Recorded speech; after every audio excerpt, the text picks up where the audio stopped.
Bienvenidos hermanos a una nueva clase de este ciclo de estudio panorámico, introductorio del Nuevo Testamento. Y en este momento estamos dando inicio a el estudio de las epístolas paulinas, las epístolas que fueron escritas por el apóstol Pablo. Y en particular en este momento vamos a estudiar las llamadas epístolas de la prisión. Epístolas que comparten el mismo trasfondo de contexto, porque Pablo se encontraba encarcelado en la ciudad de Roma. Fue su primer encarcelamiento en esta ciudad, donde fue llevado después de ser arrestado en Jerusalén, acusado falsamente de introducir gentiles en el templo como tal. La causa real de su encarcelamiento desde un punto de vista humano era el odio hacia el evangelio, pero desde un punto de vista divino, que es el que nos interesa, era la manera en que Dios planeaba llevar el evangelio hasta el mismo corazón de Roma para que su mensaje fuese proclamado a los oídos del emperador y de todos los que estaban a su alrededor, como lo estudiamos en el libro de los Hechos. Las epístolas de la prisión nos dejan ver el amor, el cuidado de Pablo como apóstol. Al estar encarcelado, tenía impedimento físico para poder llegar y visitar a las iglesias, pero esto, en lugar de enfriar su amor por Cristo o en lugar de generar indiferencia con las iglesias, lo llevó a estar más preocupado por ellas. Así que en estas 4 cartas que vamos a estudiar, Efesios, Filipenses, Colosenses y Filemón, podemos ver el deseo de Pablo de ministrar a sus hermanos en la fe, a sus hijos espirituales, a pesar de no estar presente en la carne. Así que vamos a iniciar con la carta a los Efesios, como primera carta, no en orden de importancia, sino como la tenemos en nuestra Biblia. La carta a los Efesios fue escrita alrededor del año 61 como tal y tiene un tema dominante y es la iglesia y la vida del creyente. Así que los lentes con los que estamos leyendo esta carta estamos viendo acerca de la iglesia y cómo es la vida del creyente, que en el fondo es la vida de la iglesia. Es una carta rica teológicamente hablando. El propósito de Pablo al escribir esta carta es dejarles ver a los creyentes la asombrosa naturaleza sobrenatural de la iglesia. Y eso es muy importante porque Pablo está enfatizando que la iglesia no es un invento humano, no es el resultado de acontecimientos fortuitos, sino que de hecho la iglesia no es ni siquiera el plan B de Dios diciendo, no me funcionó con Israel no me salió como yo esperaba, así que vamos a empezar otro plan y el plan B es la iglesia. La iglesia no es el plan B de Dios. De hecho, de acuerdo a lo que Pablo va a decir acá, la iglesia siempre fue el plan A de Dios, porque nos está Pablo dejando ver aquí en esta carta que desde el principio el plan de Dios era reunir a gente de todos los pueblos, de todas las naciones, de todas las lenguas, en un solo pueblo para él, para mostrar su sabiduría a las potestades celestiales. Así que la iglesia es el gran misterio revelado de Dios. Y dicho sea de paso, esta es una de las palabras claves que tenemos que tener en cuenta para estudiar con cuidado la carta, porque la palabra misterio se repite varias veces, pero la palabra misterio, como la tenemos en Efesios, no es la misma manera que la tenemos en nuestro lenguaje actual. Misterio, algo que nadie sabe, que nadie entiende, porque entonces podríamos concluir que la iglesia es un misterio que nadie comprende, pero la palabra misterio, como la usa Pablo en Efesios, hace referencia a algo que estuvo oculto en un tiempo, eso significa Antiguo Testamento, pero que ahora ha sido revelado, expuesto y explicado con toda claridad. Así que hay que tener cuidado como predicadores con esta palabra en la carta a los Efesios. La carta está dividida en 2 grupos que fácilmente podemos encontrar. Capítulos 1 al 3 podemos ver un tratado teológico. Hay teología pura allí en la primera mitad mitad. Y en la segunda parte vemos una aplicación práctica, resultado de lo que se explicó en los primeros 3 capítulos. En esta primera mitad teológica se está abordando el tema de la iglesia. Y Pablo va a utilizar términos desde el capítulo 1 que son muy importantes teológicamente hablando para nuestro correcto entendimiento de la salvación, de la naturaleza del creyente, de la forma en que el creyente debe vivir de acuerdo a lo que ha pasado con él. Así que nos deja ver que la iglesia ha sido llamada por Dios, que la iglesia ha sido predestinada por Dios, que la iglesia ha sido redimida por Dios, que la iglesia ha sido sellada por Dios. Y este tipo de términos buscan asegurar en el lector tranquilidad, seguridad de que si Dios en verdad le ha llamado, no hay nada que le pueda apartar de Dios. Pablo avanza un poco más para dejarnos ver cuál era la naturaleza, cuál fue el papel que tuvimos los creyentes en la salvación. Y llega en el capítulo 2 a decir con toda certeza absolutamente nada, porque deja ver que el estado previo de todo miembro actual de la iglesia era muerte. Estábamos muertos en nuestros delitos y pecados, como es el capítulo 2, por naturaleza siendo objetos de la ira, hijos de ira de Dios. Y Pablo va a introducir en el capítulo 2 esta maravillosa doctrina de la gracia. Dice, pero Dios es tan rico en misericordia y bondad que a pesar de que estábamos muertos, a pesar de nuestra situación, Él por gracia nos salvó cuando creímos en Cristo Jesús. No como premio, no como una recompensa, sino gratuitamente, inmerecido. Así que es una carta preciosa. Luego, capítulos 4, 5 y 6, la carta se enfoca en cómo debe vivir un creyente ahora que ha sido salvado. Y entonces hace un llamado a vivir una vida digna del llamado que hemos recibido. Así que Pablo va a trabajar 3 aspectos básicamente. Luego de hablar de la importancia de la unidad de la iglesia y del propósito de la iglesia de todos crecer en madurez hasta parecerse a Cristo Jesús, el apóstol Pablo va a enfatizar, 1, la vida en la luz. Entonces dice, ¿cómo es vivir en la luz en contraste con lo que era vivir en la oscuridad del mundo? Luego habla del sometimiento mutuo. Ahí establece cómo son las relaciones del esposo y la esposa, de los padres y los hijos, y de los amos y los esclavos, podemos pensar hoy en los empleados y los empleadores. Y luego pasa en el último pasaje, el último capítulo de la carta, a hablar de la guerra espiritual. No desde una perspectiva, como se entiende muchas veces, de estar reprendiendo demonios, sino haciéndonos entender que por ser miembros de la familia de Dios, vamos a estar inmersos en esta guerra espiritual, pero se nos habla de cómo podemos sobrevivir precisamente esta guerra espiritual. Así que es una carta preciosa, teológica al inicio y práctica al final. De allí podemos avanzar a la carta del apóstol Pablo a los Filipenses, también escrita en medio de la prisión. Pablo en esta carta va a enfatizar varias cosas preciosas, pero lo primero es que Pablo escribe inicialmente con el propósito de dar gracias.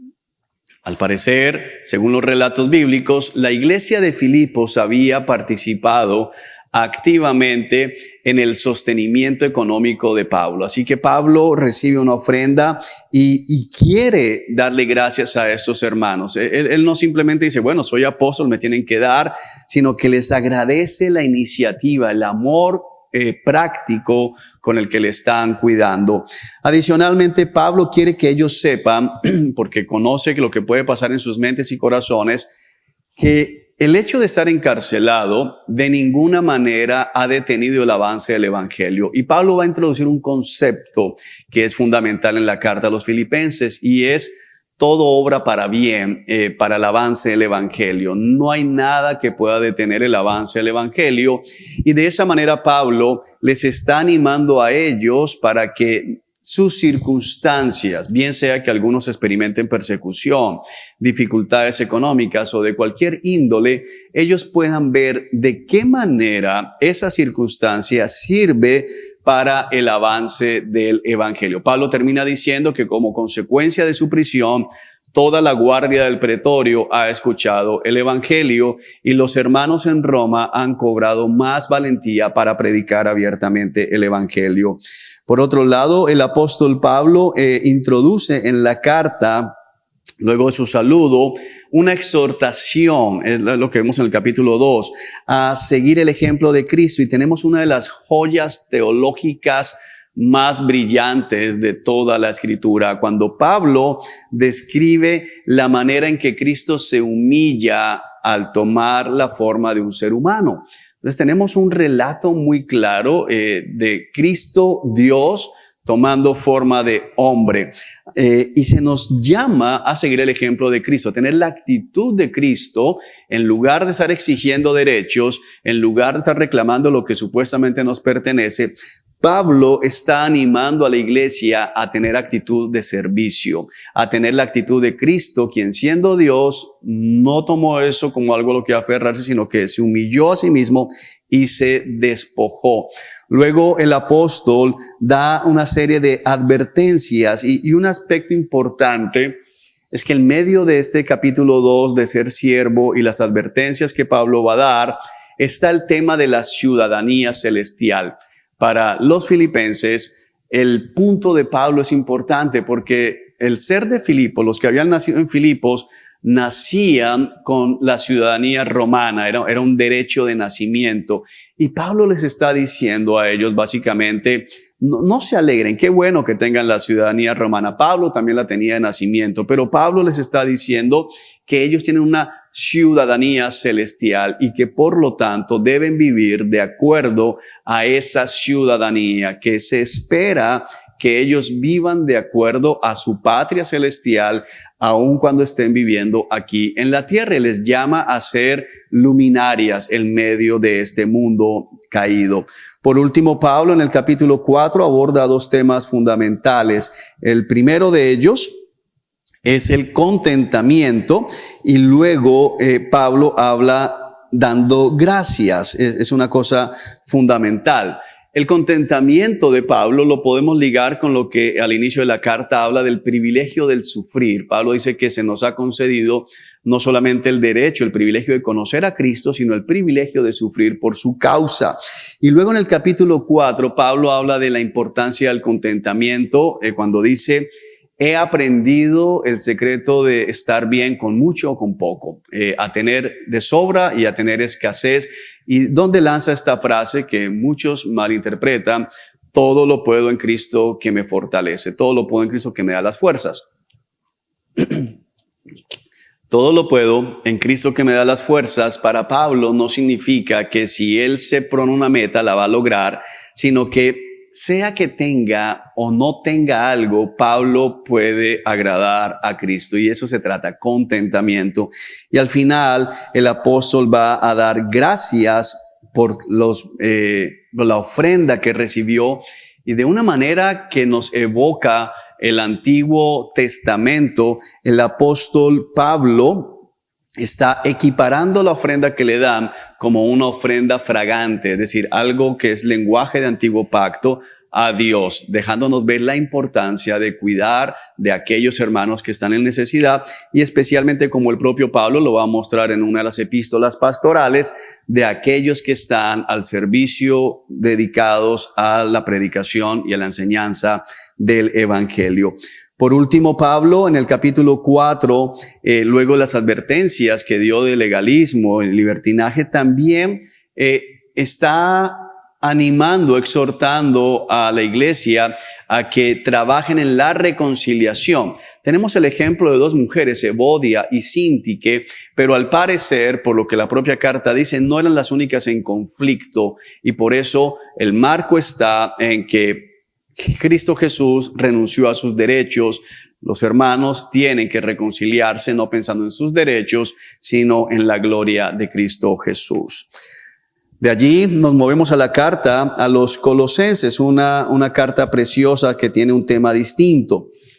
El tema de la iglesia Colosas es la supremacía de Cristo y la suficiencia de Cristo. Falsos maestros habían entrado a la iglesia de Colosas. Es importante entender que el propio Pablo no había fundado esta iglesia.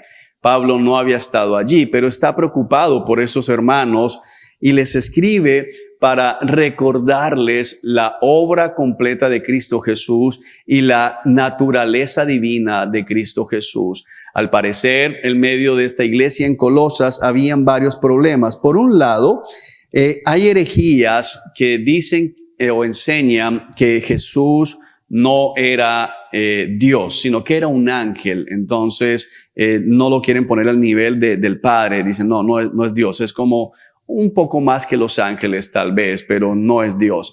Y por otro lado, habían judaizantes también diciendo que el sacrificio de Cristo no era suficiente. Por eso el apóstol, luego de los saludos y de orar por el constante crecimiento y dejarles ver que él ora frecuentemente por ellos, inmediatamente comienza a enseñar acerca de la supremacía de Cristo. Cristo superior a los ángeles, Cristo como cabeza y primogénito de toda la creación, Cristo siendo en naturaleza la misma imagen del Dios viviente. Cuando vemos a Jesús, estamos viendo a Dios. Así que de esta manera está abordando el tema de la deidad de Jesús, el cual es fundamental porque quien no cree que Jesús es Dios no ha creído el evangelio, y al mismo tiempo quien no cree que Jesús vino en la carne, que es otra enseñanza que por ahí comenzaba después a pulular, tampoco estaba creyendo el verdadero evangelio. Cristo como reconciliador es presentado aquí y es fundamental. Porque lo que hace Pablo en los primeros capítulos 1 y 2, que es la parte teológica, está mostrando Cristo no es un ángel, es Dios mismo, pero al mismo tiempo Cristo está reconciliando a Dios y a los hombres. Dios a través de Cristo estaba reconciliando al mundo consigo mismo y ese sacrificio fue suficiente. Así que Pablo es enfático en dejarles ver que no hay que añadir absolutamente nada. No se necesita nada más para obtener la vida eterna. Por último, en los capítulos 3 y 4, la siguiente mitad de la carta, a pesar de que Pablo les acaba de enfatizar en que ellos no necesitan agregar nada para la obra de salvación de sus almas, eso no significa que entonces puedan llevar una vida desordenada.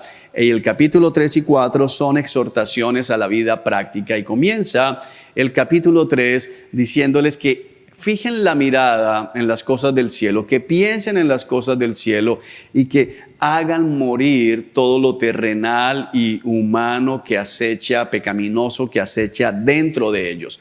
Así que hay un balance en la carta a los Colosenses entre no necesitas hacer nada más porque Dios ya hizo todo en tu favor, pero se espera como resultado de esto que te esfuerces con la ayuda del Espíritu Santo en vivir una vida de obediencia a Dios. Así que comienza nuevamente a decir que tienen que santificarse ellos en su vida personal. Nuevamente, de manera muy similar a lo que hizo en la carta a los Efesios, habla de las relaciones interpersonales, cómo viven los esposos, cómo viven los padres, en fin. Y por último, el apóstol Pablo hace una exhortación a orar y les pide que estén orando por él, mostrando que ellos necesitan también el apóstol de la oración de ellos, pero el énfasis realmente está en que la iglesia debe orar y velar, y el hecho de que esté allí cerrando la exhortación de la vida práctica nos deja ver la necesidad imperiosa de la oración en medio del pueblo cristiano. Así que esos Colosenses, y como un apéndice de Colosenses para muchos tenemos a Filemón, y podemos pensar en Jueces y Ruth, allí pasó el medio. Filemón se escribe prácticamente en el mismo momento que Colosenses y va para la misma ciudad. Lo que pasa es que esta carta va dirigida a una persona en particular, pero tenía el propósito la carta de ser leída en toda la asamblea. El tema central de Filemón es el amor cristiano que se manifiesta en el perdón y en la reconciliación. Dos palabras que vamos a ver bien claras aquí en Filemón.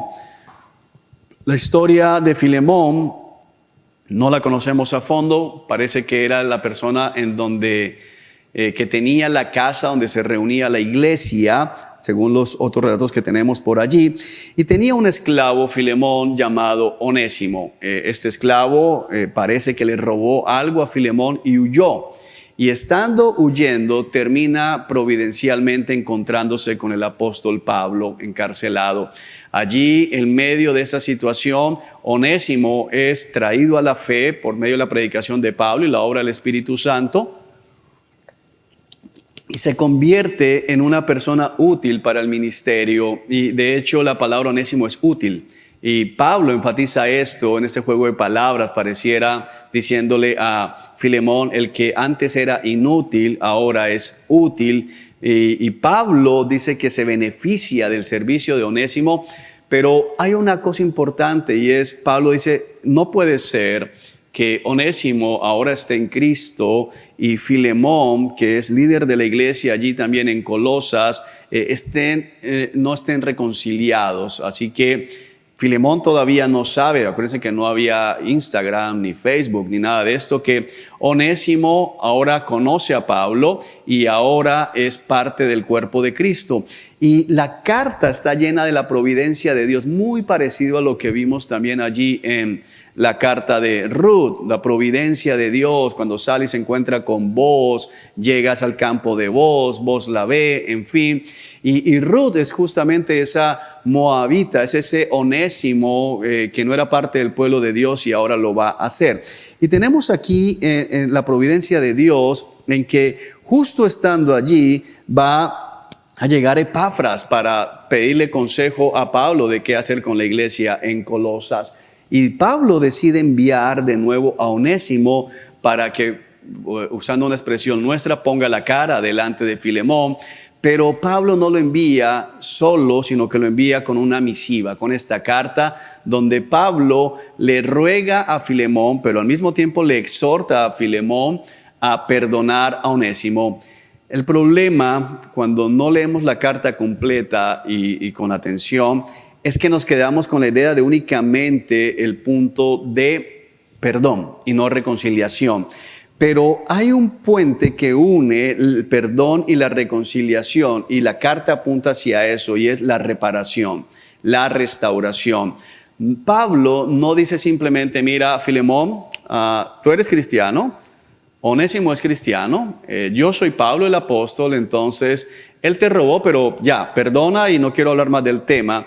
Sino que en la carta Pablo enfatiza el hecho de reconocer, número uno, que Filemón genuinamente tenía motivos para estar en reservas con Onésimo, que Filemón en este caso era la víctima, le habían robado, habían defraudado su confianza.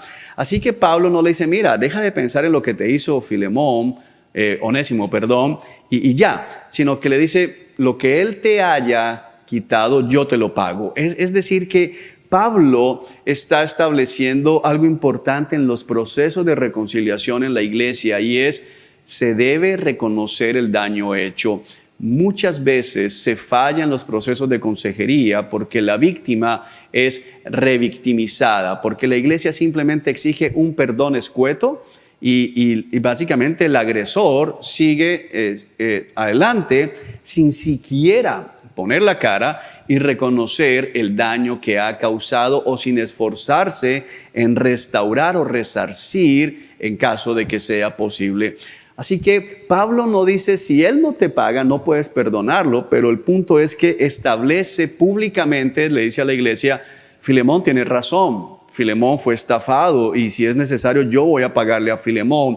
Pero luego le dice a Filemón, igual tú también me debes a mí. Entonces, por Cristo, quien te ha perdonado, perdona a este hombre, pero hay algo público donde se ven las dos cosas, la necesidad del perdón, pero la necesidad de la restauración. Y esta no se da cuando no hay este proceso de reconocimiento del daño causado. La carta a Filemón es un modelo para nosotros perfecto de cómo es un proceso de restauración en medio de la iglesia cuando dos hermanos o un hermano le ha hecho daño a otra persona. La carta la vemos básicamente en versículos 1 al 7, el saludo y la oración, el 8 al 17, la petición de Pablo, y luego le ofrece la garantía de si es necesario, yo voy a pagar lo que te robó Onésimo, y luego la despedida, donde manifiesta su deseo de visitarlos y le pide que estén pendientes de eso. Con esto concluimos la parte de las cartas o las epístolas de la prisión, cada una con un énfasis en particular, pero muy ricas para nosotros en doctrina y en ejemplo de vida práctica. Los esperamos en la próxima clase, donde estaremos viendo otro grupo de las epístolas paulinas.